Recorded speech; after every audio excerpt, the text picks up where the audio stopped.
So we see the Miz come out and he fights an invisible John Cena.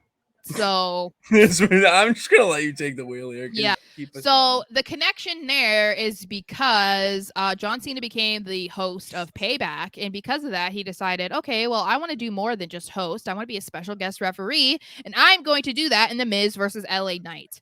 So him and Miz go after each other, which I love it because like they can hang, both of them. Like they're so great together on the mic. And especially with Miz being like, when he was like, "Do you have any more advice for me?" And the Miz is like, "Yeah, when they ask you to be a mermaid or a merman in the new Barbie movie, say no." No. And Cena's like laughing because he's like legitimately like, "Okay." Um, so because of that, Miz comes out on Raw. He thinks that Cena had a vendetta against him, and that is why the Miz lost. He won And at so Mania. he hosts Miz TV and tricks the audience into believing that John Cena is I think there. he And I am tricked the cameraman. Did you uh, see that they that were in on acting? it. They were Oh in my on it. I god, it know. was awesome. Yeah, basically he's just talking to an invisible John Cena.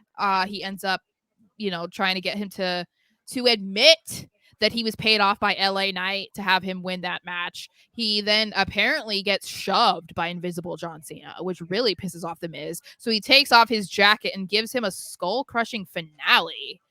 And then he goes on about how he is not finished with LA Knight. Mr. LA So what Knight, we yeah. thought was going to be a one off is not a one off.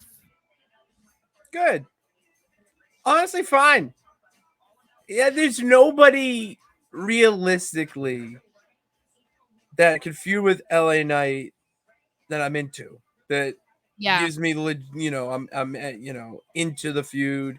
See a vision with it, whatever you want to call it.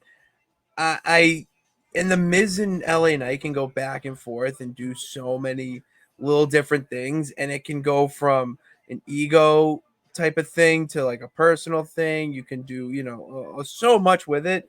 Yeah. They don't even need to fight. You can just have them build up a match for 2 months, and I'll still be entertained by it. Yeah. Well, and now I am interested. So this is gonna happen, but we were trying to be like, okay, what happens after this? If this was a one off, you can even say it's relevant now. But what is the direction of LA Knight after this? Who is he going to go after next? Because we were like, we don't know. It doesn't make sense. But now, according to the dirt sheets, he is now listed as the top babyface on SmackDown. So that opens a lot of doors too, A because he lot of kind them. of was straddling the line of being one or the other. And I still Mm-hmm. think he's going to always be that way because, not to say that he's like him, No, but he like is. Stone Cold Steve Austin.